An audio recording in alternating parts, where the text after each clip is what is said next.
Hi all, welcome to Competitive Cracker. എൻ്റെ പേര് ദിവ്യ K Jose. അപ്പോൾ നമ്മൾ എല്ലാവരും ആകാംക്ഷയോടെ കാത്തിരുന്ന സെക്രട്ടേറിയറ്റ് അസിസ്റ്റന്റിന്റെ നോട്ടിഫിക്കേഷൻ വരുവാണ് അല്ലേ? PSC ഒഫീഷ്യലായിട്ട് ഡിക്ലെയർ ചെയ്തിട്ടുണ്ട്. നോട്ടിഫിക്കേഷൻ വരുന്നത് എന്നാണ്? ഡിസംബർ 31 തീയതിയാണ് വരുന്നത്. ലാസ്റ്റ് ഡേറ്റ് അപ്ലൈ ചെയ്യാനുള്ള ലാസ്റ്റ് ഡേറ്റ് എന്ന് പറയുന്നത് ജനുവരി 29 വരെയാണ് കേട്ടോ. അപ്പോൾ മറന്നു പോകണ്ട. നമ്മൾ കുറേ പേരും ആകാംക്ഷയോടെ നോക്കിയിരിക്കുന്ന ഒരു പോസ്റ്റാണ്, ഞാൻ എപ്പോഴും പറയാറുള്ളതാണ്. അപ്പോൾ ഈ സെക്രട്ടേറിയറ്റ് അസിസ്റ്റന്റ് എന്ന് നമ്മൾ വിളിക്കുന്ന ഈ ഒരു നോട്ടിഫിക്കേഷനിൽ തന്നെയാണ് പോസ്റ്റിംഗ് പോകുന്നത്. അപ്പൊ അത് ഏതൊക്കെയാന്ന് നോക്കാം. PSCയുടെ ഓഡിറ്റ് വകുപ്പിലേക്ക്, അതുപോലെ തന്നെ അഡ്വക്കേറ്റ് ജനറൽ ഓഫീസ് എറണാകുളത്തുള്ള അഡ്വക്കേറ്റ് ജനറൽ ഓഫീസിന്റെ ഓഡിറ്റിംഗ്, അടുത്തത് office of the vigilance tribunal, അടുത്തത് special judge and enquiry commissioner office. ഇത്രയും ഡിപ്പാർട്ട്മെന്റിന് കീഴിൽ പോസ്റ്റിംഗ് കിട്ടും. അതുകൊണ്ട് സെക്രട്ടേറിയറ്റിൽ മാത്രമാണെന്ന് വിചാരിക്കരുത്.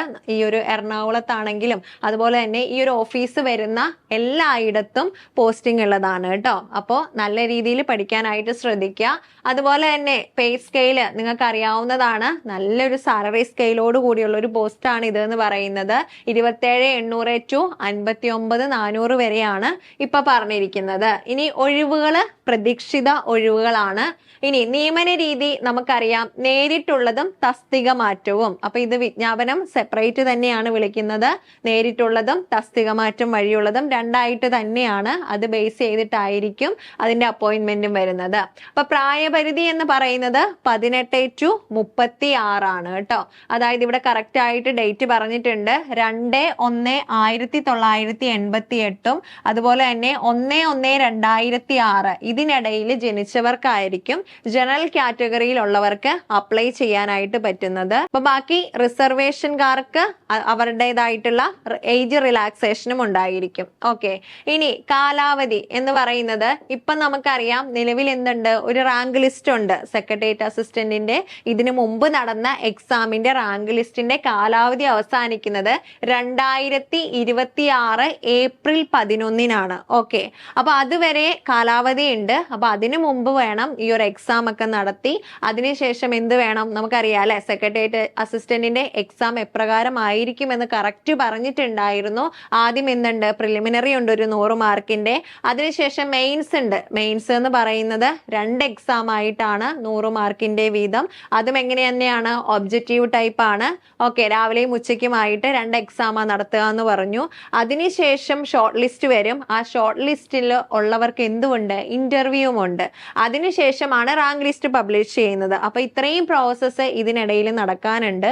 അതുകൊണ്ടാണ് ഇതൊക്കെ കഴിയുമ്പോഴത്തേക്കും ഈ 2026 ഏപ്രിൽ 11 ഉള്ളിൽ എന്ത് വേണം, ഈ പുതിയ റാങ്ക് ലിസ്റ്റ് നിലവിൽ വരണം. അപ്പൊ എന്ത് ചെയ്യുക, നല്ല രീതിയിൽ പഠിക്കുക. ഇപ്പൊ പലർക്കും ഇതിൽ നിയമനം ഉണ്ടാവുമോ, അല്ലെങ്കിൽ വളരെ കുറച്ച് പേർക്കല്ലേ നിയമനം ഒക്കെ കിട്ടുകയുള്ളൂ എന്നുള്ളൊരു ധാരണ ഉണ്ടാകും. അപ്പൊ നമുക്ക് ഈ ഒരു റാങ്ക് ലിസ്റ്റിന്റെ നിയമനം എങ്ങനെയാണ് എന്നുള്ളതും കൂടി ഒന്ന് നോക്കാം. ടോട്ടല്, അതായത് കഴിഞ്ഞ റാങ്ക് ലിസ്റ്റിൽ നിന്ന് ടോട്ടൽ എത്ര അഡ്വൈസ് പോയിട്ടുണ്ട്, 419 അഡ്വൈസ് പോയിട്ടുണ്ട്. അതിൽ ഓപ്പൺ കാറ്റഗറി ഇപ്പൊ എത്തി നിൽക്കുന്നത് 285 വരെയാണ്. എത്രയാണ്, 285 വരെയാണ്. EWS, ഇനി നമ്മൾ റിസർവേഷൻ ആണ് നോക്കുന്നത്. EWS റാങ്ക് നമ്പർ 321 വരെ ആയിട്ടുണ്ട്. ഈഴവയാണെങ്കിൽ 303 വരെ ആയിട്ടുണ്ട്. ദെൻ SC സപ്ലിയിൽ നിന്നാണ് 22 വരെ റാങ്ക് ആയിട്ടുണ്ട്. ST ആണ് സപ്ലിയിൽ നിന്ന് 10 വരെ ആയിട്ടുണ്ട്. മുസ്ലിം ആണെങ്കിൽ 414 വരെ എത്തിയിട്ടുണ്ട്. LC 789 റാങ്ക് ലിസ്റ്റിലെ 789 റാങ്ക് വരെ എത്തിയിട്ടുണ്ട്. OBC ആണെങ്കിൽ 304 റാങ്ക് ലിസ്റ്റിലെ റാങ്ക് നമ്പർ 304 വരെ ആയിട്ടുണ്ട്. ഇനി അടുത്തത് വിശ്വകർമ്മയാണെങ്കിൽ 458. ഇപ്പൊ SIUC നാടാറാണെങ്കിൽ 566 റാങ്ക് വരെയാണ് പോയേക്കുന്നത്. അടുത്തത് SCCC സപ്ലി 3 ധീവര 695 റാങ്ക്. ഹിന്ദു നാടാറാണെങ്കിൽ 610. ഇത്രയുമാണ് നമ്മൾ പറഞ്ഞ മെയിൻ റിസർവേഷൻ ഒക്കെ റാങ്ക് പോയിരിക്കുന്നത്. അപ്പൊ നോക്കുക, ഇനി 2026 ഏപ്രിൽ വരെ കാലാവധി ഉണ്ട്. അപ്പോൾ കുറച്ചുകൂടെയൊക്കെ നല്ല രീതിയിൽ ഇതിൽ നിന്ന് നിയമനങ്ങൾ പോകും. അതിനുശേഷം പുതിയ റാങ്ക് ലിസ്റ്റ് വരുമ്പം അതിൽ നിന്നായിരിക്കും നിയമനങ്ങൾ പോവുക. അപ്പൊ ഇത് നിയമനങ്ങൾ ഇല്ല എന്നൊന്നും വിചാരിച്ച് നിങ്ങൾ പഠിക്കാതിരിക്കരുത്. നിങ്ങൾ നല്ല രീതിയിൽ തന്നെ പഠിച്ചിട്ടുണ്ടെങ്കിൽ അതുപോലെ തന്നെ നല്ലൊരു കോമ്പറ്റീഷനുള്ള എക്സാമും കൂടി ആയിരിക്കും.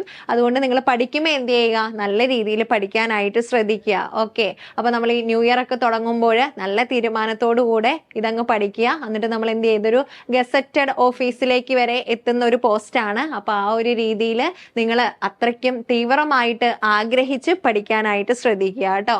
അപ്പം ഇനിയും ആരെങ്കിലും പഠനം തുടങ്ങിയിട്ടില്ല എന്നുള്ളവരുണ്ടെങ്കിൽ നമ്മുടെ സെക്രട്ടേറിയറ്റ് അസിസ്റ്റന്റിന്റെ പുതിയ ബാച്ച് ജനുവരി 1 സ്റ്റാർട്ട് ചെയ്യുന്നുണ്ട്, നോട്ടിഫിക്കേഷൻ വരുന്നത് പ്രകാരം. അപ്പൊ ആർക്കെങ്കിലും തന്നെ പഠിക്കാനായിട്ട് സാധിക്കുന്നില്ല, അല്ലെങ്കിൽ എക്സാം അത്യാവശ്യം ടഫ് ആയിരിക്കും എന്നുള്ള കാര്യമൊക്കെ നിങ്ങൾക്ക് അറിയാം, ആ ഒരു രീതിയിൽ പ്രിപ്പയർ ചെയ്യാനായിട്ട് സാധിക്കുന്നില്ല എന്നുണ്ടെങ്കിൽ നമ്മുടെ ബാച്ചിൽ ഒന്ന് ജോയിൻ ചെയ്താൽ മതി. അപ്പോൾ ബാച്ചിനെ കുറിച്ചുള്ള ഡീറ്റെയിൽസ് അറിയാനായിട്ട് നമ്മുടെ നമ്പറിൽ ഒന്ന് കോൺടാക്ട് ചെയ്താൽ മതി. അതല്ലെങ്കിൽ നമ്മൾ ഡിസ്ക്രിപ്ഷൻ ബോക്സിൽ ഒരു ലിങ്ക് തന്നിട്ടുണ്ടാവും, അതിലൊന്ന് രജിസ്റ്റർ ചെയ്തിട്ടുണ്ടെങ്കിൽ നമ്മൾ എന്ത് ചെയ്യും, നിങ്ങളെ കോൺടാക്ട് ചെയ്യുന്നതായിരിക്കും കേട്ടോ. അപ്പോൾ ബാച്ചിന്റെ പ്രത്യേകതകൾ നമുക്കറിയാവുന്നതാണ്. സിലബസ് വൈസ് റെക്കോർഡഡ് ആയിട്ടുള്ള ക്ലാസ് ആപ്പിൽ അവൈലബിൾ ആണ്. അതുപോലെ വീക്ക്ലി ലൈവ് സെഷൻസ് ഉണ്ട്, സ്പെഷ്യൽ മെന്റർഷിപ്പ് ഉണ്ടാവും, മോഡൽ എക്സാംസ് ഉണ്ടാവും, കറണ്ട് അഫേഴ്സ് വളരെയധികം ഇമ്പോർട്ടൻസ് ഉള്ളതാണ്. അപ്പൊ കറണ്ട് അഫേഴ്സിന്റെ സ്പെഷ്യൽ ക്ലാസ്സസ് ഉണ്ടാവും. അങ്ങനെ എല്ലാം കൂടിയാണ് നമ്മുടെ സെക്രട്ടേറിയറ്റ് അസിസ്റ്റന്റ് ബാച്ച് എന്ന് പറയുന്നത്. അപ്പൊ ആരും മിസ്സാക്കരുത്. അപ്പൊ എത്രയും വേഗം നമ്മളെ ഒന്ന് കോൺടാക്ട് ചെയ്യാനായിട്ട് ശ്രദ്ധിക്കുക. അതുപോലെ തന്നെ എല്ലാവരും എന്താണ്, ക്രിസ്മസ് ന്യൂ ഇയറിന്റെ തിരക്കിലാണ് അല്ലേ. അപ്പോൾ ഈ തിരക്കിൽ നിങ്ങൾ പഠനത്തിലേക്ക് തിരിയുകയാണെങ്കിൽ നിങ്ങൾക്കിപ്പോൾ എല്ലാ കോഴ്സുകളും സെക്രട്ടേറിയറ്റ് അസിസ്റ്റന്റ് ഉൾപ്പെടെയുള്ള CCയുടെ എല്ലാ കോഴ്സുകളും 30% വരെയുള്ള ഫീസ് ഇളവോടുകൂടെ നിങ്ങൾക്ക് സ്വന്തമാക്കാനായിട്ട് സാധിക്കും. അപ്പൊ നോക്കുക, secretariat assistant, typist, fireman driver, police driver, driver combo batch ഉണ്ട് കേട്ടോ. എല്ലാ ഡ്രൈവർ തസ്തികകളിലേക്കും കൂടിയുള്ള ഒരുമിച്ചുള്ള ബാച്ച് ഉണ്ട്. Then Devaswom board clerk, PSC ഹരിശ്രീ എന്ന് പറയുന്നത് ആദ്യമായിട്ട് PSC എഴുതാൻ പോകുന്നവർക്ക് ബേസ് തൊട്ടുള്ള ക്ലാസ് ആണ്. അതുപോലെ 10th prelims December 28 first stage, ബാക്കി സ്റ്റേജുകളിൽ ജനുവരിയിൽ നടക്കുന്നുണ്ട്. അപ്പൊ അവർക്ക് വേണ്ടിയുള്ള ക്രാഷ് ബാച്ച് ഉണ്ട്. CPO, women CPO, fireman, sub inspector തുടങ്ങി ഇത്രയും കോഴ്സുകൾക്ക് ഈ ഒരു 30% ഓഫറിൽ നിങ്ങൾക്ക് സ്വന്തമാക്കാനായിട്ട് സാധിക്കും. അപ്പോൾ ഒരു നല്ലൊരു ന്യൂ ഇയർ ഗിഫ്റ്റ് ആണ് അല്ലേ. അപ്പൊ ആരെങ്കിലും തനിയാണ് പഠിക്കണമെങ്കിൽ ഒപ്പം എത്തുന്നില്ല എന്നുള്ളവരുണ്ടെങ്കിൽ ഇപ്പൊ തന്നെ ജോയിൻ ചെയ്യുക. ഇപ്പൊ നിങ്ങൾക്ക് ഫീസ് ഇളവോട് കൂടെ തന്നെ ജോയിൻ ചെയ്യാനായിട്ട് സാധിക്കും. അപ്പൊ ആർക്കെങ്കിലും താല്പര്യം ഉണ്ടെങ്കിൽ ഞാൻ ഓൾറെഡി പറഞ്ഞ പോലെ തന്നെ ഗൂഗിൾ ഫോം ഒന്ന് ഫില്ല് ചെയ്താൽ മതി, നമ്മൾ നിങ്ങളെ കോൺടാക്ട് ചെയ്യുന്നതായിരിക്കും കേട്ടോ. അപ്പൊ എല്ലാവർക്കും ന്യൂ ഇയർ അതുപോലെ തന്നെ ക്രിസ്മസ് ആശംസകൾ. നല്ല രീതിയിൽ പഠിക്കുക, നല്ലൊരു വർഷമായിരിക്കട്ടെ 2025 എന്ന് ആശംസിക്കുന്നു. അപ്പൊ ആരെങ്കിലും ഈ ചാനൽ സബ്സ്ക്രൈബ് ചെയ്തിട്ടില്ല എന്നുണ്ടെങ്കിൽ സബ്സ്ക്രൈബ് ചെയ്യുക. അപ്പൊ വീണ്ടും മറ്റൊരു വീഡിയോയിൽ കാണാം. താങ്ക്